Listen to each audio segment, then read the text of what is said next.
Donne la parole. Hello à tous, vous êtes dans l'émission Art de vivre, ne zappez pas, ça risque de vous plaire. Alors cette semaine, j'ai le grand plaisir de recevoir Charlie Kouassi.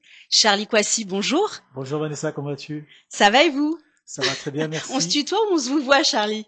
Comme tu veux. Bon. En tout cas, merci beaucoup d'avoir accepté mon invitation sur plateau d'Artop TV.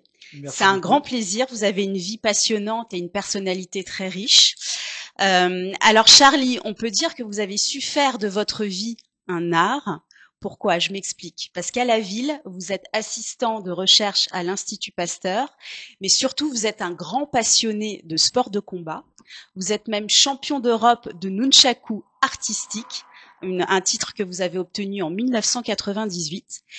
Et par ailleurs, vous avez créé il y a quelque temps votre propre société de production, Martial People, dont la vocation est de mettre en lumière les sports de combat et plus spécifiquement les arts martiaux. Alors Charlie, ma première question, elle est simple. Comment on fait aujourd'hui pour concilier travail et passion? Mais avant tout, c'est une passion, c'est un loisir. C'est vraiment le fun d'arriver à là, de la passion des arts martiaux, mais aussi de travailler en tant qu'aide technique de laboratoire à l'Institut Pasteur, et aussi de créer ma boîte de production Martial People. Voilà. Mais je vais vous raconter un petit peu mon parcours. Bien sûr, on va y venir, bien sûr. C'est le début, là. Voilà. On plante un petit peu le décor. Mais c'est ça.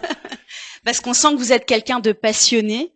Et pour vous, on a envie de savoir comment vous arrivez finalement à jongler entre un travail, on va dire, qui est quand même assez sérieux, puisque l'Institut Pasteur, c'est quand même une grande institution. Tout à fait. Et à côté de ça, vous êtes très investi dans les sports de combat, dans l'organisation d'événements, dans la transmission de votre savoir-faire à des jeunes.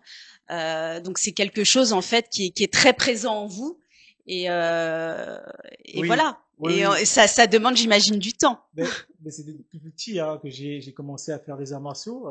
Bon, j'ai commencé par mon père parce que c'est mon père qui m'a inscrit dans un club de karaté. Mais avant tout, avant qu'il m'inscrive dans le club de karaté, j'ai regardé les films de Jean-Claude Van Damme, de Bruce Lee, de Jackie Chan, et j'étais vraiment passionné par ces légendes qui m'ont marqué. Moi, je vous dis, c'est Jean-Claude Van Damme, quand il faisait grand écart sur des chaises, je dis, oh là là, je veux bien comme lui. Et puis Bruce Lee, moi je regarde beaucoup de films de Bruce Lee, La Fureur de vaincre, Le baiser mortel du dragon, et j'étais touché par le style, l'air talent. Voilà, et donc, On va y venir un peu plus tard, un peu plus précisément. Mais surtout, ce que les gens ne savent pas, et qui est quand même très étonnant dans votre parcours, on va revenir 17 ans en arrière. On va planter un petit peu le décor. Vous êtes à l'aéroport Charles de Gaulle. On est en 2008. oui, c'est Vous vous apprêtez à faire un voyage très important pour vous en Côte d'Ivoire. C'est la première fois que vous allez retrouver votre famille, puisque vous êtes originaire et vous êtes né à Villiers-le-Bel. ça. Euh, Je suis né les Pavillons-sous-Bois dans le 93.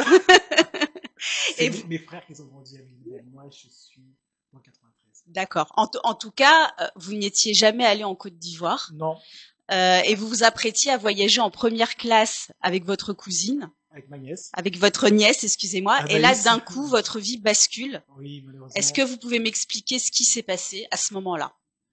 Alors, on se préparait pour se rendre en Côte d'Ivoire pour la première fois de ma vie. C'était l'occasion pour moi de connaître la Côte d'Ivoire parce que je suis jamais parti.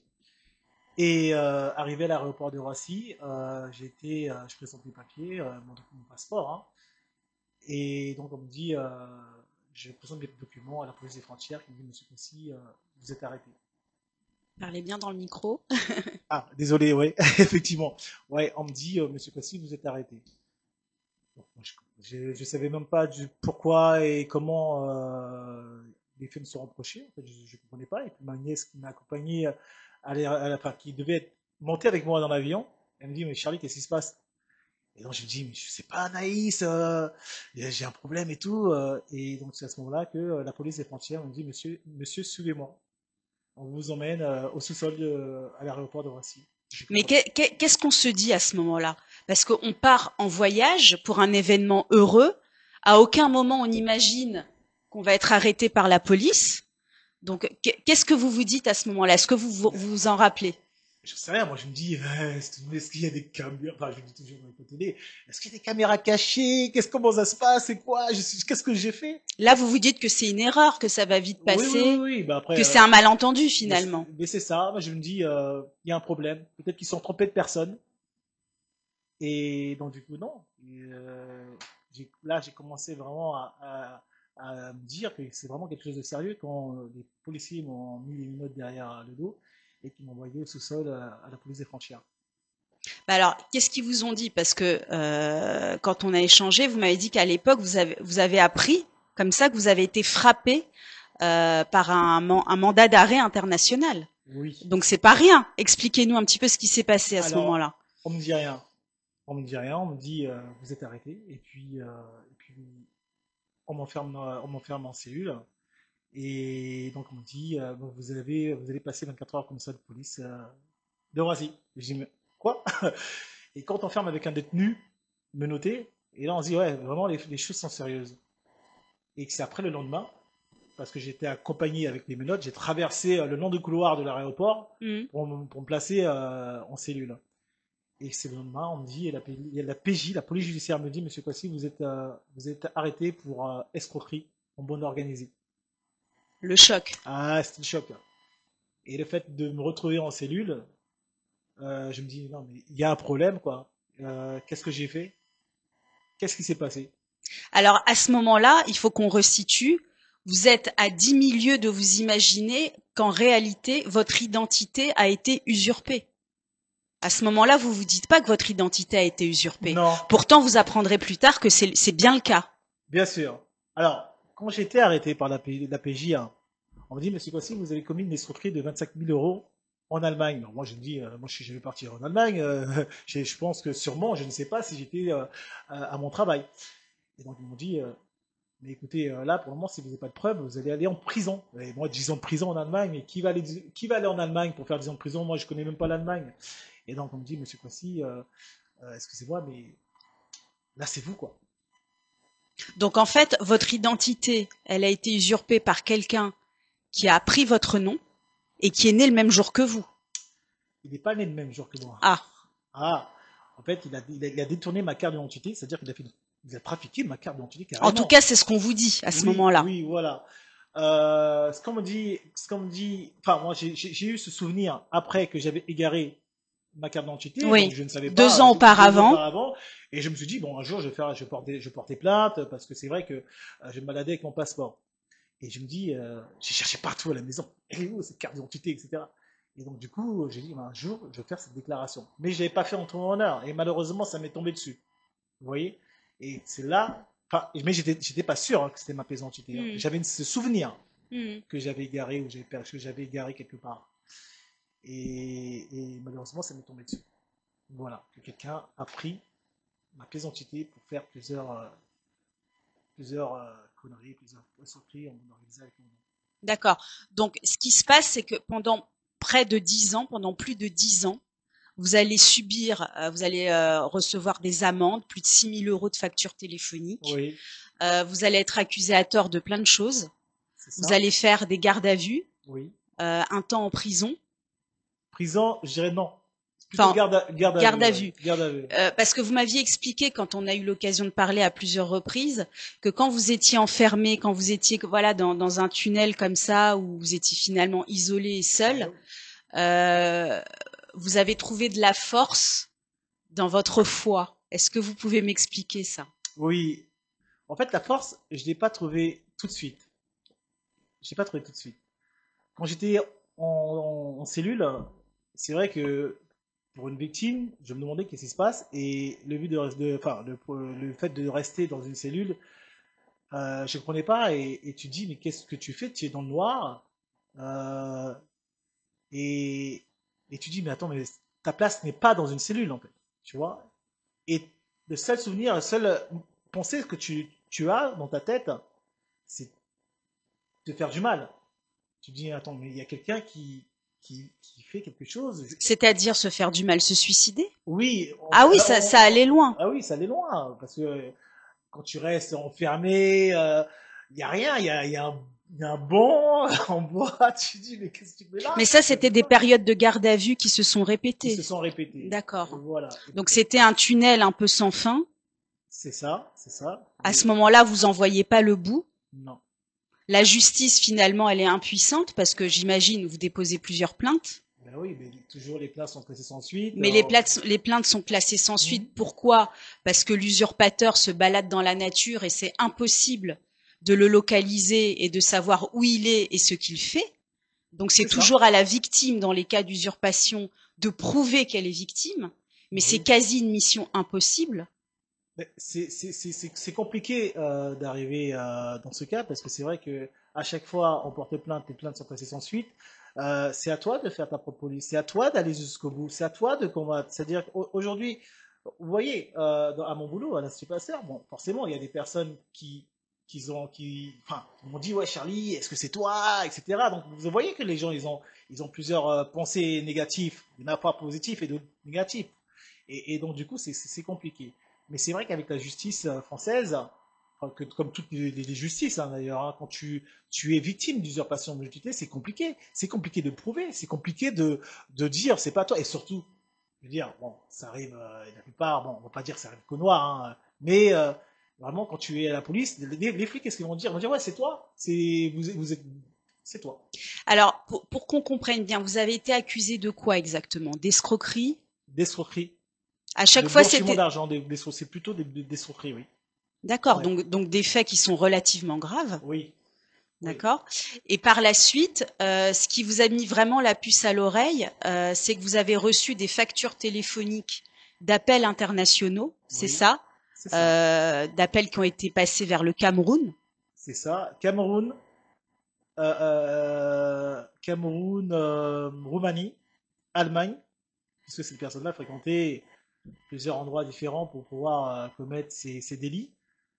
France, beaucoup. Le mec il se baladait beaucoup avec mon identité. Ouais. D'accord. Donc, à partir du moment où vous recevez ces factures téléphoniques, c'est ce qui vous avez commencé à remonter le fil et à vous dire, bon, bah, puisque personne me croit, je vais faire ma propre enquête. C'est ça. Donc Tout à là, il y a une fait. partie de votre entourage qui vous a aidé. Tout à fait. Et vous avez aussi décidé de faire appel à un criminologue et Oui. dans un deuxième temps à un détective privé. Oh, Donc c'est ça. finalement, vous avez décidé de prendre les choses en main par vous-même, puisque autour de vous, finalement, même si les faits étaient là, même si il y avait des preuves, mais c'était pas des preuves, on va dire en flagrant délit Oui. ou on pouvait pas localiser la personne. Donc finalement, ça ne valait rien C'est ça. pour la police et Pour la la police, oui, justice. bien sûr. Donc expliquez-nous. Alors on peut pas rentrer en détail parce que c'est 10 ans de combat, mais qu'est-ce que vous avez fait à ce moment-là? Écoutez, lorsque j'ai reçu, parce qu'en fait cette personne-là habitait à Montigny-les-Bretonneux, et donc du coup elle était avec sa compagne. Ce que je dis pas à la télévision. Voilà, parce qu'il y a tellement d'éléments, tellement d'enquêtes qui ont été faites que je ne veux pas tout raconter. Vous voyez? Et sur un plateau de radio, là, on peut éventuellement raconter ce qui s'est passé. Et donc, cette personne-là a habité à Montigny-Bretonneux avec sa compagne, mais elle ne disait pas sa vraie identité. Donc, du coup, cette personne-là a souscrit un abonnement téléphonique à mon nom. Et cette personne-là a donné une adresse de rue du Canal. Et les lettres, enfin, la personne qui a donné cette adresse-là, forcément, n'a pas donné son vrai nom. Elle a donné le nom de Charlie Coissy. Donc, la poste de Montigny-Bretonneux fait des recherches au nom de Coissy Charlie. Parce que Charlie Coissy n'habite pas à deux rue du Canal. Charlie Coissy habite à Villebel. Hmm. Et donc, c'est à ce moment-là que j'ai reçu un matin à 9 heures un coup de téléphone de la poste qui me dit Monsieur Coissy Charlie, nous avons des lettres qui nous sont retournées. Vous n'habitez pas à deux rue du Canal? Et j'ai dit non, j'habite pas à cette adresse. Et donc, c'est à ce moment-là que je demande à la poste de m'envoyer les courriers. Hmm. Voilà. Hmm. Donc, ils m'ont envoyé les courriers. Et c'est à ce moment-là que j'ouvre le courrier, je reçois des factures téléphoniques à mon nom, à l'adresse qui a Pour été plus de 6 indiquée. 000 euros, c'est Pour plus ça? de 6 000 euros, il y en avait pour 10 000 euros. D'accord.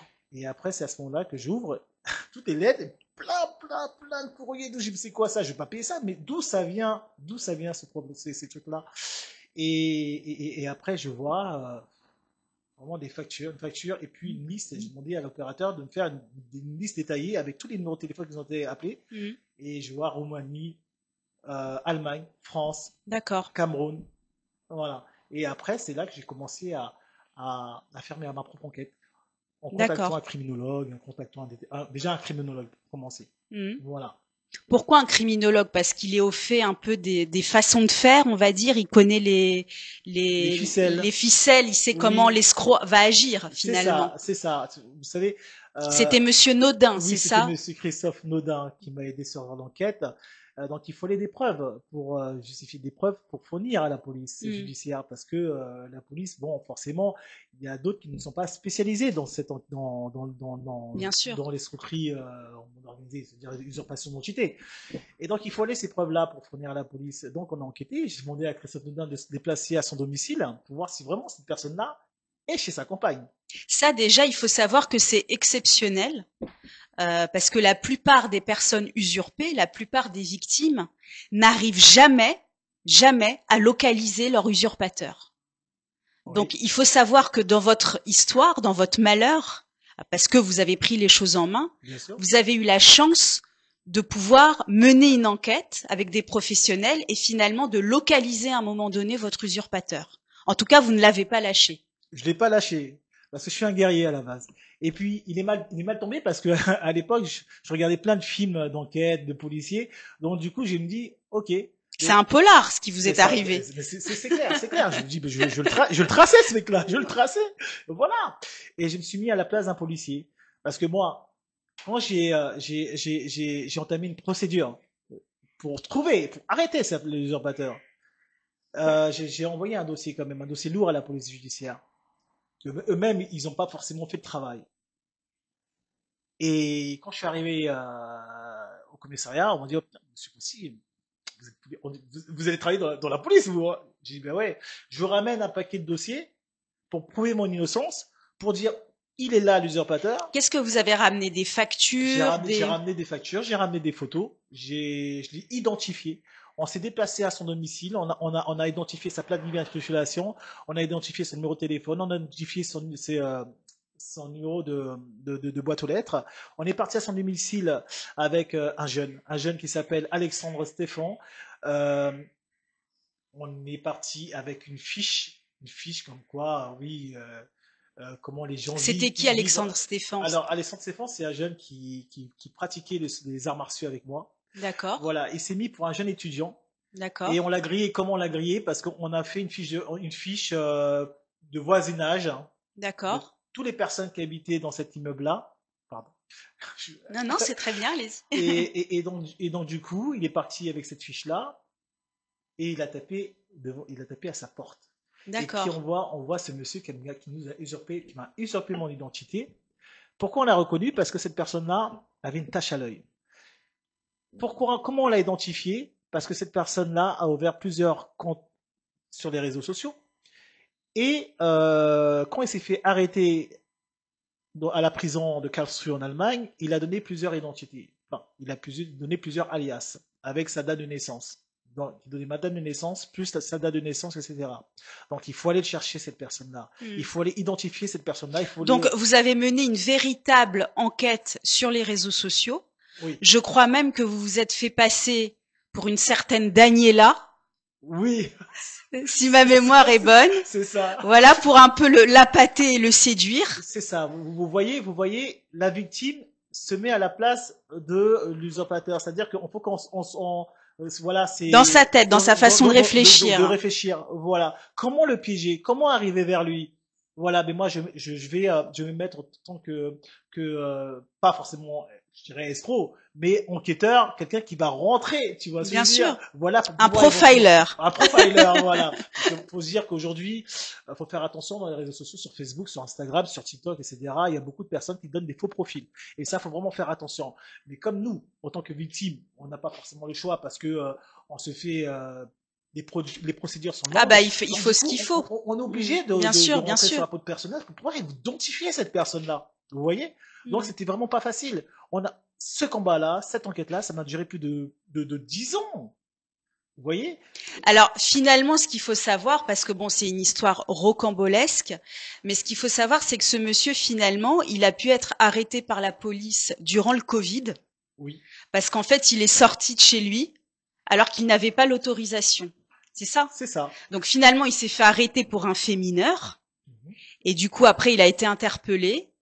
Une enquête a été menée, j'imagine, un interrogatoire contre cette personne. Oui, Donc il a pu être confondu en en justice. justice, oui. Parce que je l'ai vu. Je devais même pas être au tribunal. Et Avant qu'il aille au ah, tribunal. En tout cas, il y avait déjà un dossier il y avait constitué. déjà un dossier constitué, oui, un dossier constitué à son égard. Et donc du coup, oui, il y a eu une enquête qui a été faite. Je vous ai dit que à ce moment-là, je suis parti chez lui à son domicile. Mhm. Donc voilà, je voulais faire un tête-à-tête avec lui.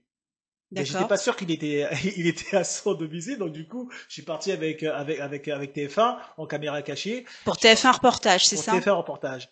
Et donc, on l'a identifié, on est parti chez lui, et j'étais avec ma casquette et mes lunettes, et je dis, c'est moi le Charlie Kwasi que vous avez volé sur mon identité.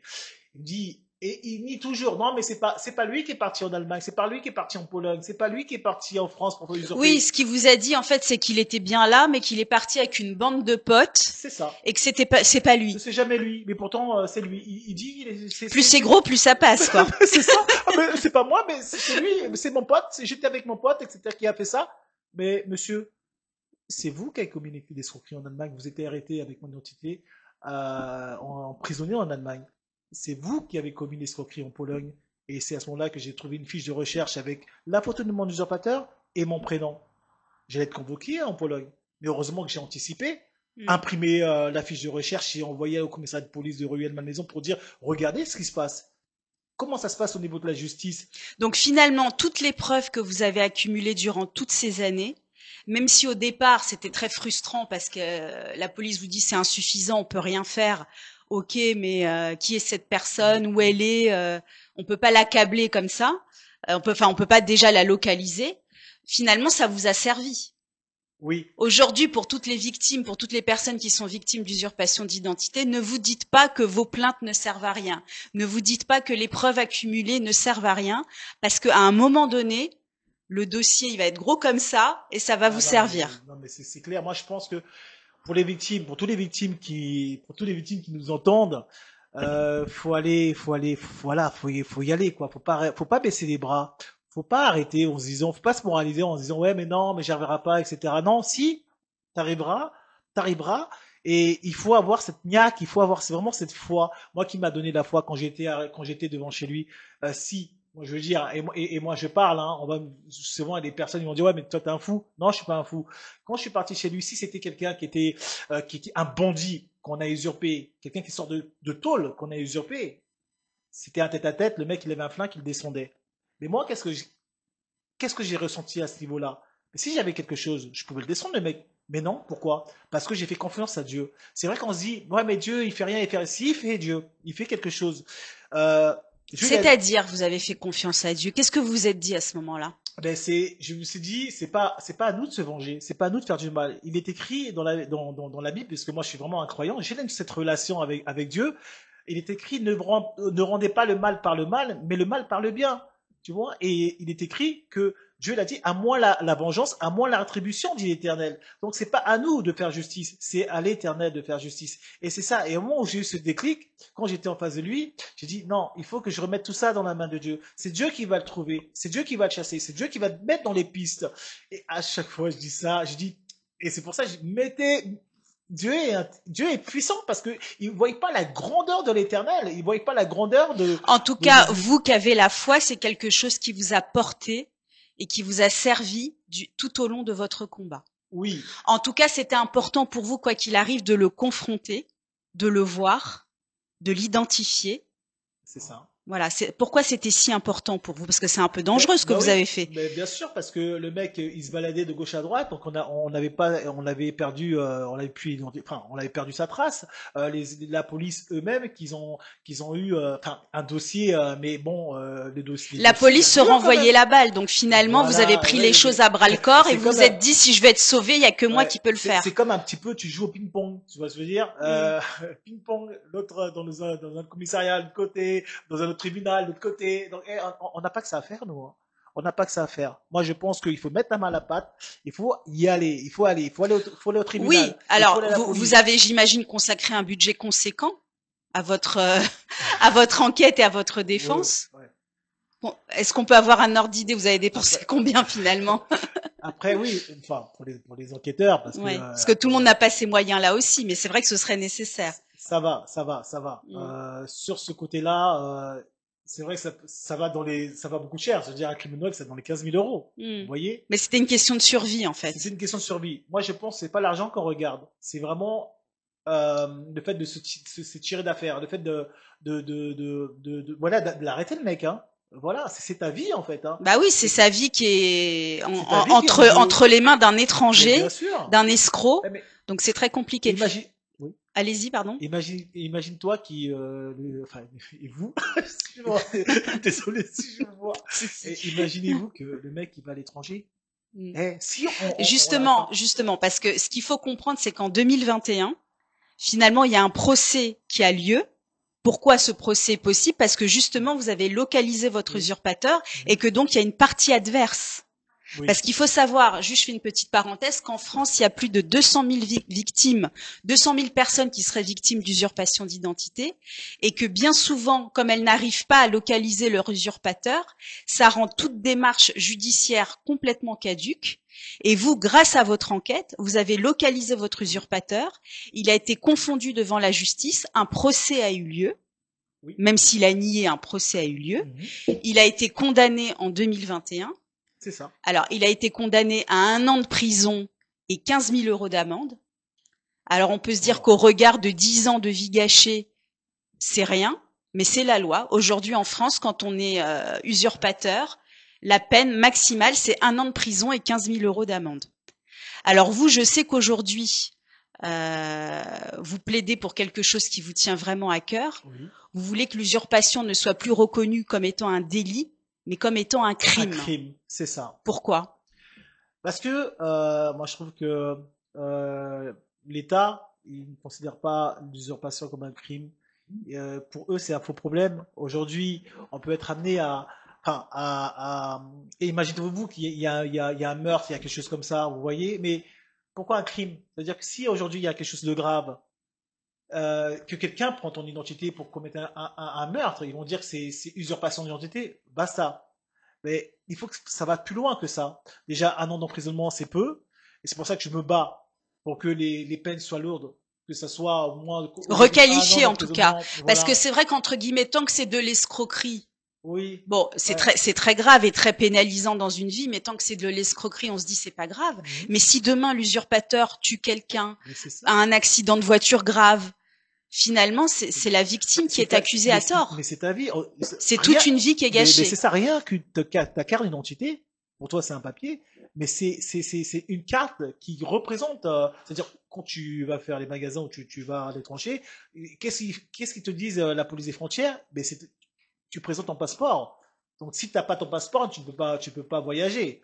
Donc c'est ça le truc, c'est la carte d'identité, c'est à toi, ça t'appartient.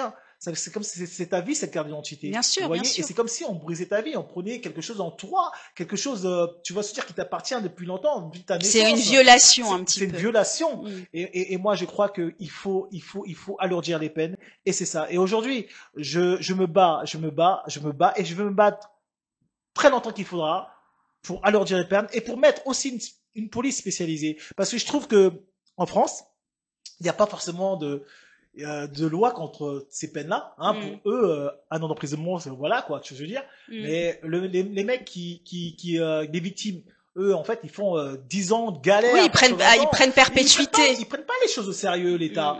Et c'est pour ça que moi, je vais vraiment alourdir ces peines-là, mettre une police spécialisée. Je sais pas comment je vais faire, mais je veux me battre, même s'il faut aller à l'Assemblée nationale pour avertir. Et c'est important. Parce que ce qu'il faut comprendre, c'est que l'escroc aujourd'hui, certes, il a été condamné, mais finalement, aujourd'hui, on est en 2025, la peine date de 2021, donc aujourd'hui, on ne sait pas où est cet escroc, parce qu'il a été libéré, finalement, puisqu'il a purgé sa peine. Donc aujourd'hui, il n'est pas là. Vous, a priori, vous n'êtes plus embêté, mais vous vivez un petit peu avec une épée de Damoclès sur la tête parce que vous ne savez pas, ça peut reprendre finalement à tout moment. Jamais, on sait même pas. Donc on vit avec ça. Bien sûr, bien sûr. On y pense, on rumine. Donc c'est quelque chose en fait qui fera partie de votre vie. Bah oui, parce que quand on vient de taper à 6 heures du matin avec des menottes et tout, tu te dis on vient te réveiller, tu te dis faut pas que ça, enfin, je me dis faut pas que ça se recommence cette histoire. C'est quand même, ils ont réveillé mes parents à 6 heures du matin, papa, vous voyez, on vient chercher Monsieur Kwasi, Charlie avec des menottes et tout. Donc tu vois le délire. Et quand quand ils m'ont arrêté à 6 heures du matin, et c'est directement encore à rebelote au commissariat de police. Hein. Et après, je suis parti au travail, et puis bien sûr, j'avais des larmes aux yeux. Je dis, mais attends, mais c'est pas possible, faut pas que ça recommence. Et c'est vrai, comme tu le dis, on vit avec ça, tu vois, avec toujours cette image, et on a peur que ça recommence. Bien sûr. Quand tu voyages, tu te dis, putain, j'espère que il va y avoir rien, j'espère que c'est un véritable fléau. Alors, aujourd'hui, ce qu'il faut savoir, c'est que vous, votre force, Charlie Kwasi, c'est que vous avez su rebondir après cette épreuve. Vous avez su faire de cette épreuve, une force. Déjà parce que aujourd'hui, vous aidez quotidiennement d'autres victimes d'usurpation d'identité. Les gens vous contactent en direct parce que vous avez énormément médiatisé votre affaire. Oui. Et surtout, vous êtes quelqu'un qui est passionné par les arts martiaux. Oui. Et on peut dire que les arts martiaux, ça a été un petit peu votre colonne vertébrale. C'est ce qui vous a permis de tenir debout. Effectivement, oui. Est-ce que vous pouvez nous expliquer dans quelle mesure? Oui, les arts martiaux, c'est vrai que ça m'a permis de me canaliser, de me ressentir moi, parce que c'est vrai que quand tu pratiques les arts martiaux, en fait, comme on dit, les arts martiaux, ce n'est pas synonyme de la violence, mais c'est de l'art. Vous voyez, c'est le respect d'autrui, c'est vraiment c'est des valeurs fortes. Des valeurs fortes, voilà, c'est ça. Donc du coup, ça m'a vraiment aidé dans l'enquête, dans mon esprit, voilà, à lutter contre ça, contre ce mal qui me rongeait, qui me traînait, vous voyez. Donc non, franchement, moi c'est vraiment bien que j'ai eu c'est la maîtrise de soi, que c'est important. Vous voyez. Alors, je le rappelle, vous êtes champion d'Europe de nunchaku artistique. C'est un titre que vous avez obtenu en 1998. Oui, lors d'une compétition. Voilà. Alors, est-ce que vous pouvez nous expliquer ce que c'est le nunchaku artistique? Alors, le nunchaku artistique, en fait, à la base, c'est une arme de 2 branches, en fait, de 2 bâtons avec une chaîne en métal. Et le nunchaku, bien sûr, utilisé au Japon, ils cultivaient, ils faisaient l'air machin, mais bon, eux, ils avaient plutôt des lames, hein. Vous voyez, chaque branche, ils avaient des lames pour couper un peu le blé. En fait, maintenant. Oui, c'était plus utilisé comme une arme de combat. De combat, voilà, c'est ça. Voilà. Ils ont repris pour une arme de combat et puis voilà, et que ça a pris son ampleur parce que bon, vous voyez, quand je vous parle de Bruce Lee utilisait ça plutôt dans ses films. Justement, parce que ce que vous m'avez raconté quand on a échangé, c'est que vous, cette passion des arts martiaux, vous l'avez depuis l'âge de 9 ans. Oui. Parce qu'en fait, vous étiez un petit garçon assez agité. Oui. C'est vous qui, je reprends vos propres mots. Je dis pas voyou.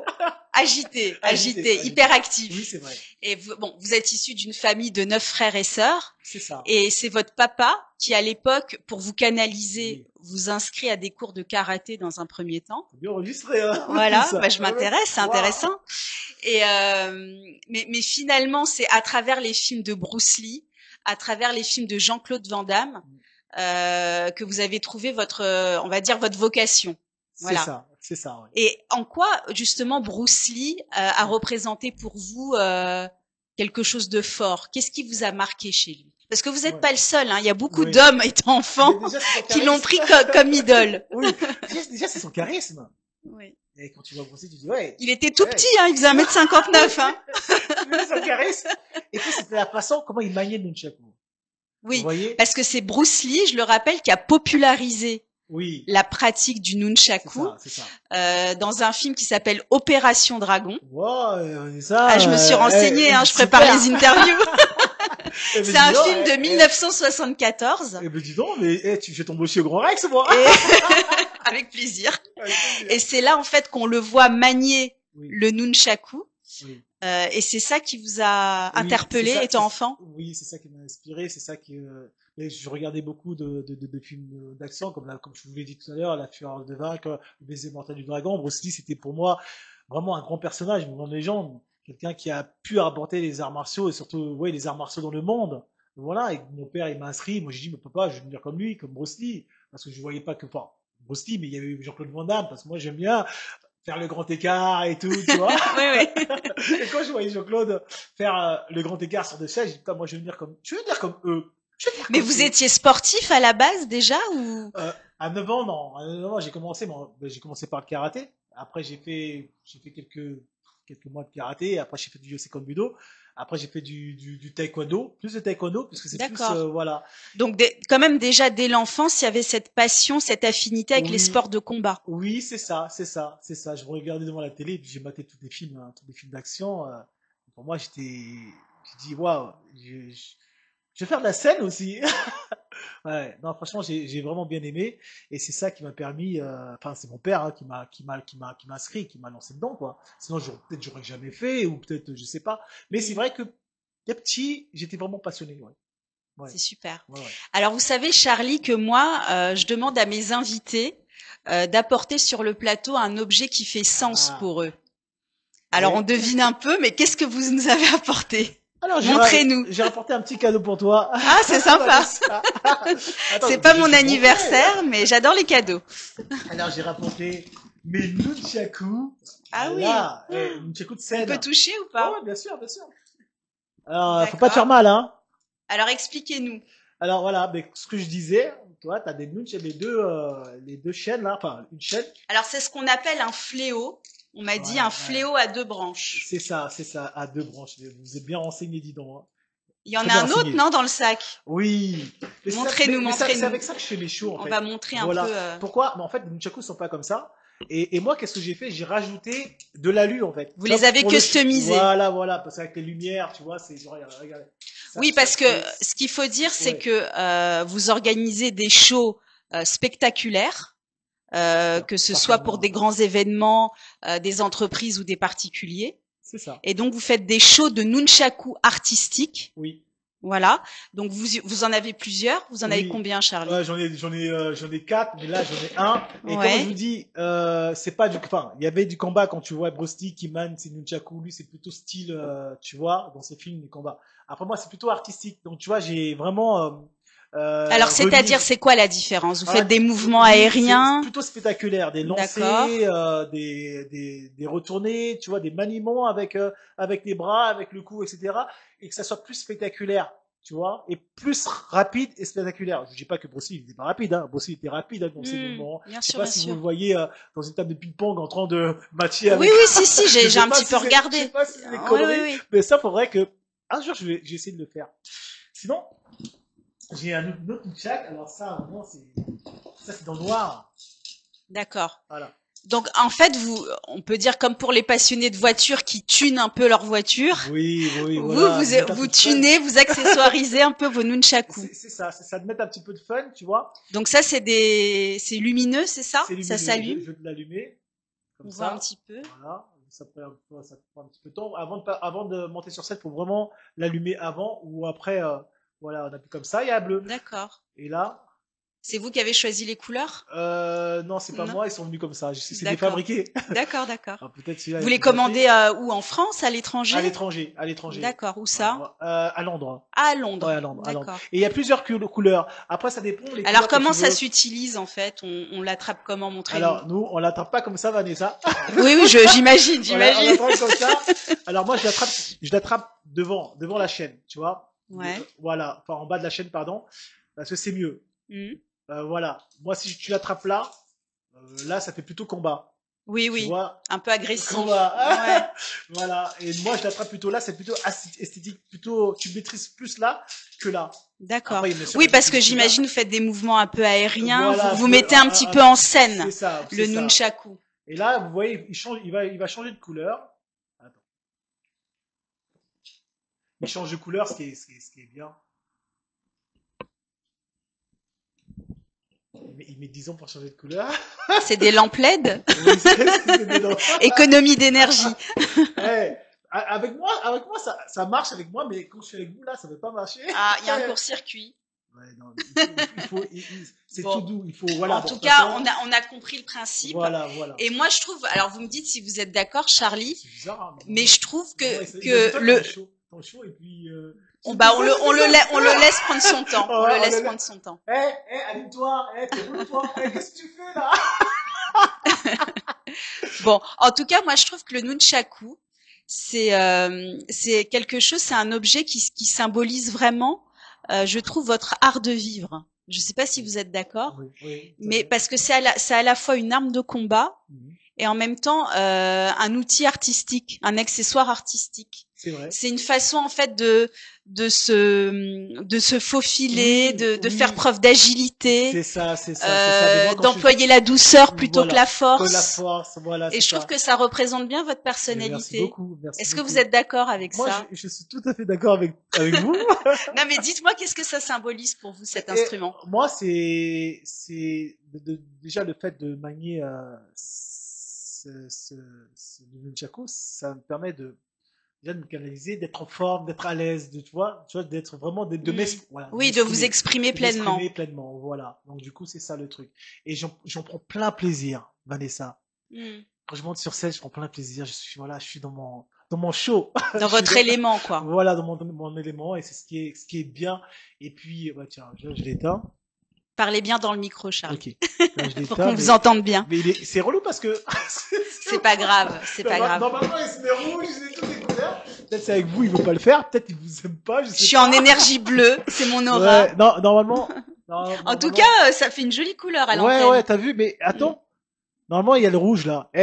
Nunchaku là. Qu'est-ce que tu fais là? Pourquoi tu t'éteins? Pourquoi tu te mets pas en rouge là? Normalement, t'as. Ah bah voilà, je l'ai magnétisé le truc.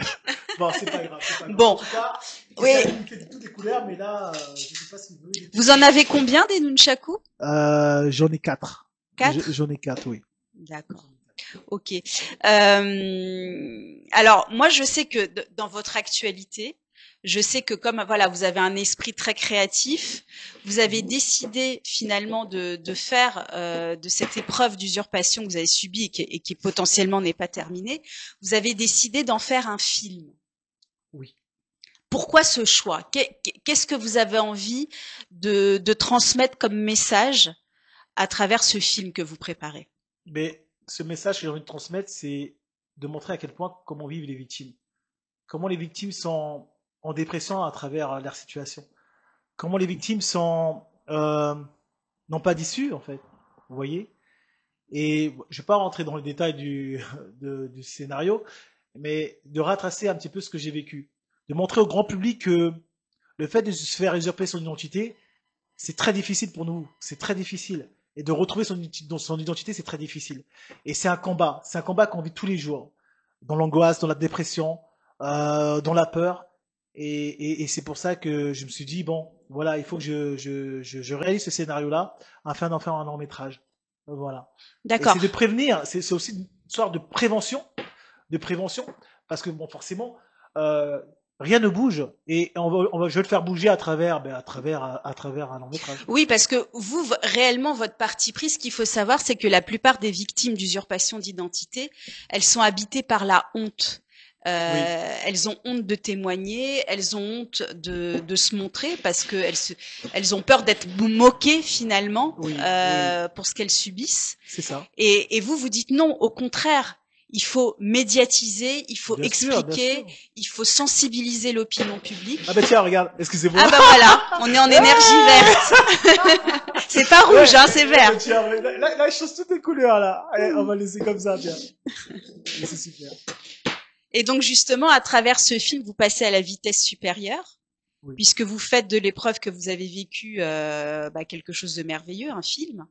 À travers votre société de production, hein, parce que vous produisez vous-même oui. Ce film-là.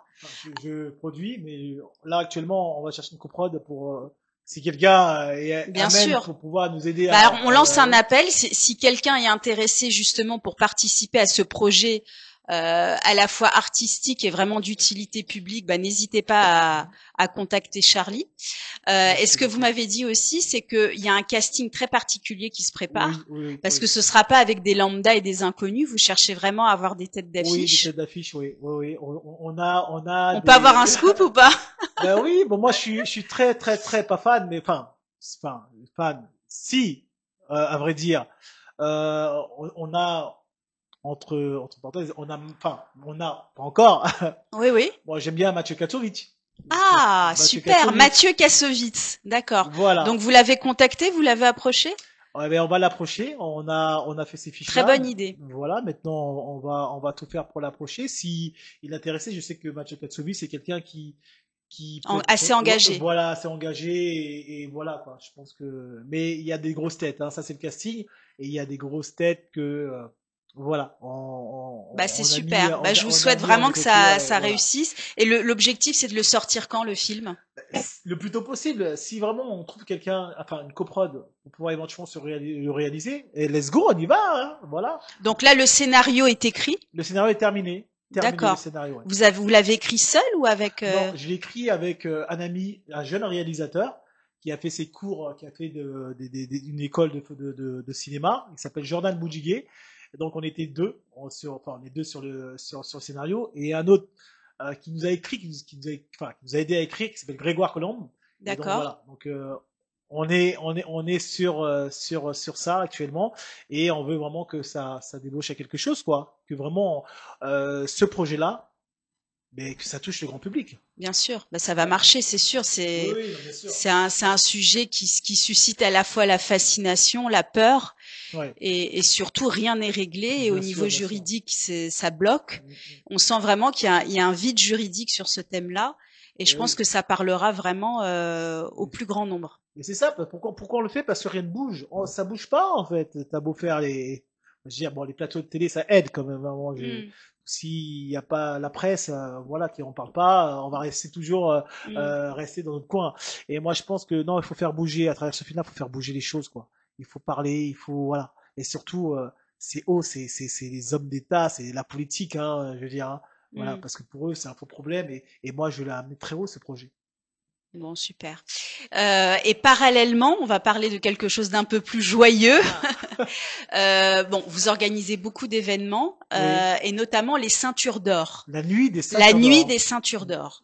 Alors, vous avez déjà organisé une première session, on va dire, qui était en 2016. Oui, donc ça date un petit peu. C'est ça. Et là, le 7 mai 2027, vous organisez donc la deuxième nuit des ceintures d'or. Est-ce que vous pouvez nous expliquer exactement ce que c'est les ceintures d'or? La nuit des ceintures d'or, c'est une cérémonie, hein, c'est un événement où on va remettre des prix d'honneur à des grands champions du monde du sport de combat et du cinéma d'action. Lors de cette soirée, ça sera l'occasion pour nous de rendre hommage à Bruce Lee. Notre légende Bruce Lee. Voilà. Et le but de l'événement, en fait, c'est que tous les champions et acteurs de cinéma viennent sur scène et remettre un tableau d'art gravé Bruce Lee et remettre à la fondation. Donc c'est ça le but. Oui, parce que ce qu'il faut savoir, c'est que lors de cet hommage, donc on va parler de la fondation Bruce Lee, qui a été créée par Shannon Lee et sa fille Shannon Lee et sa femme Linda Lee. Voilà, donc elles seront présentes lors de cet événement. Normalement, si c'est assez exceptionnel, ça. C'est exceptionnel, hein, parce que c'est vrai que pour faire déplacer ces genres de personnes-là, en fait, il y a beaucoup d'Américains que je connais moi à Los Angeles, mais c'est vrai que de les faire déplacer, c'est un peu important. Donc nous, on est rentré en contact avec eux. Donc du coup, soit ils viennent, ou soit on va se déplacer directement là-bas pour un clin d'œil.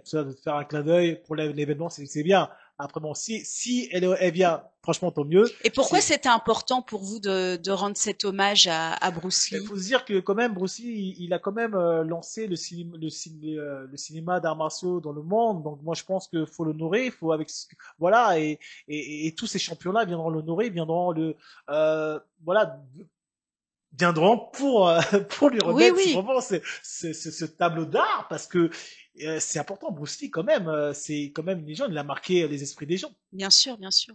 Il est mort assez jeune, malheureusement. Malheureusement, et puis il n'y a pas que lui, il y a Brandon Lee, son fils, qui est décédé et tout. Après, bon, malheureusement, après, vous voyez, hein, quand quelqu'un cartonne dans le milieu du cinéma, il y a beaucoup de jalousie. Et je sais pas Oui, on vraiment. ne sait pas trop comment il est Oui, décédé. Voilà. Qu'est-ce que je voulais vous dire? Ça m'échappe. Oui, donc ces cérémonies, elles auront lieu où? À Villiers-le-Bel? Non. Non, pas du Oh, tout. non, non. Villiers-Bel, c'était avant. Avant, ça Non, c'était pas bien. avant. Non, la Cette cérémonie, fois-ci, elle a lieu où? oui, cette fois-ci, on tape plus haut. Voilà, Ouais. on tapait fort. Au Grand Rex. Ah, génial. Au Grand Rex. Donc une belle Une scène. belle scène, une belle salle, des beaux fauteuils. Franchement, D'accord. Donc ça va être un super. véritable show, un véritable événement. Voilà, À ça cette peut. occasion, vous allez faire un show de nunchaku artistique ou pas? Alors, ça dépend, ça dépend si je suis à gauche ou à droite, je sais pas. D'accord. Mais pourquoi pas.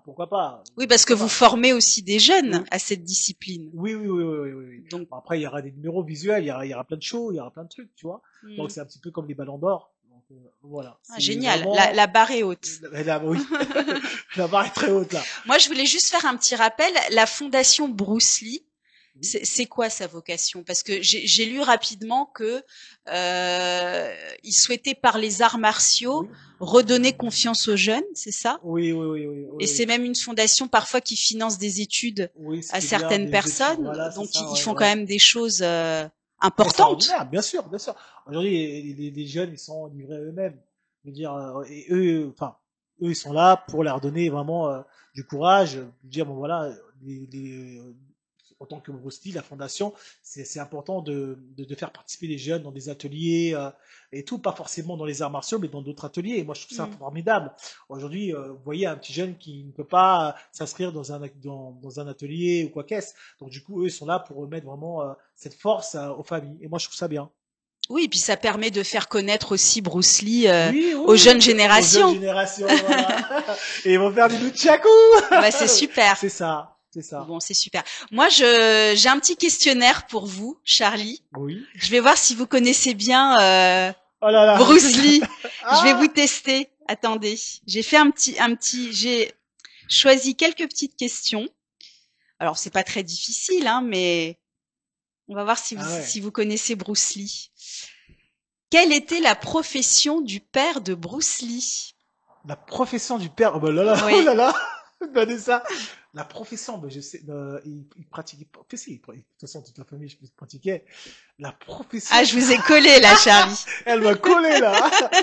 La profession, il faisait quoi exactement? Oh mince. Alors, vous donnez votre langue au chat? Oui. Il était comédien d'opéra cantonais. Ah oui. Excusez-moi, désolé. J'ai pas mon téléphone. J'avais été important. Désolé. C'est pas grave.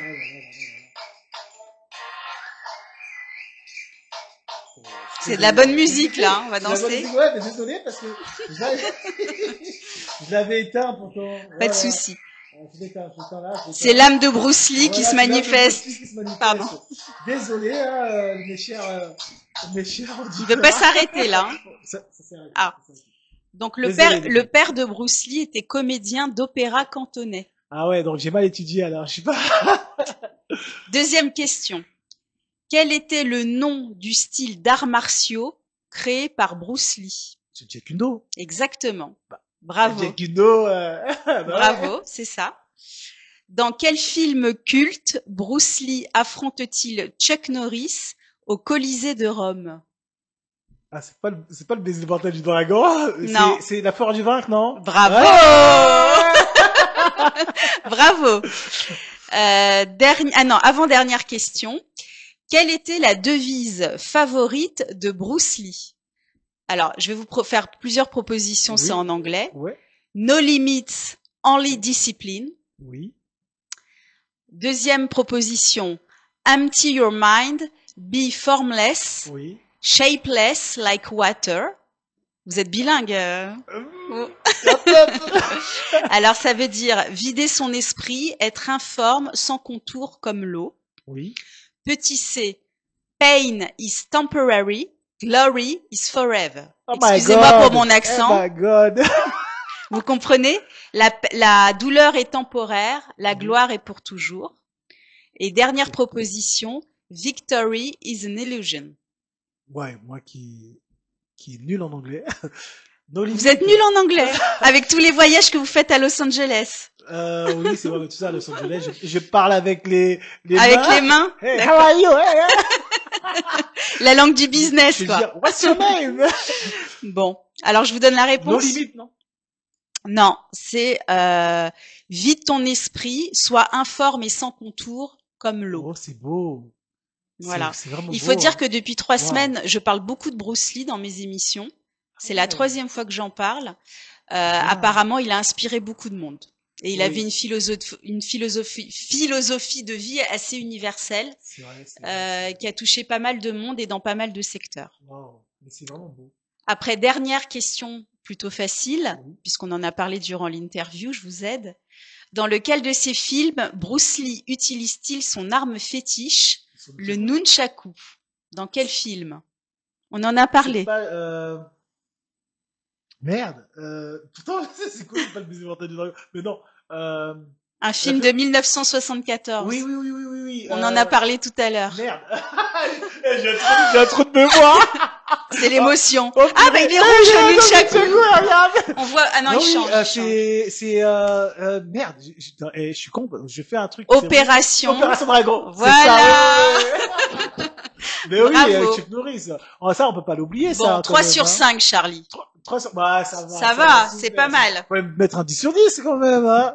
Je vous mettrai un 10 sur 10 si vous m'invitez à la cérémonie en 2027. Avec un gros plaisir. Bon, c'est vrai, on a pris large. Pourquoi? Parce que bon, c'est énorme. Oui, c'est vrai que ça, ouais. Pourquoi autant de c'est- temps? C'est énorme avec les sponsors, etc., etc. Vous Oui, voyez. ça Et puis, prend c'est du une question temps. d'organisation. Voilà. Je devais le faire en 2026. Et après, on s'est dit, vaut mieux faire ça bien. Puisque c'est vrai que si on veut déplacer les Américains, Oui. il faut vraiment faire ça bien. Voilà. Bon, Parce super. qu'après, t'as vu, l'organisation, c'est un peu complexe. Mais il faut avoir une bonne équipe d'organisation. Et puis, tout va bien. Bon, Voilà. super. En tout cas, plein de projets, ça c'est génial. Merci beaucoup, Vanessa. En tout cas, moi, ça fait j'ai vraiment plaisir une d'être en ta petite compagnie. chose. Bah, moi aussi, c'est un Vraiment, réel plaisir. génial. Comme d'habitude, je vous propose de faire appel à mon petit livre, La sagesse du fortune C'est pas mal, cookie. ça. C'est mon petit rituel. Waouh. Et je demande à chaque invité, en fait, de se concentrer sur le livre, Super. Il est de beau, en penser plus, à hein. quelque chose. Eh, la nuit des ceintures d'or. Regarde Ah, ta voilà. page. Eh, doré prochain. Alors, C'est Charlie, super. concentrez-vous sur quelque chose qui vous préoccupe Merci. et ouvrez le livre Ok. et vous allez tomber sur une citation très positive qui va vous accompagner Merci toute la beaucoup. journée, peut-être plus. Allez-y, ouvrez le Ok. livre et lisez-nous le... Attendez, regardez, il faut faire comme ça. Vous vous concentrez et vous ouvrez le livre. Alors, je me concentre et j'ouvre le livre comme ça. Oui, dans n'importe quelle n'importe page. où. Ah, la chance vous accompagnera toujours. Ah. Waouh, hey. Sympa. Eh, la chance vous accompagnera toujours. Merci beaucoup. Ça vous Eh, touche mais- apparemment. non, mais franchement, ça me touche. Vraiment.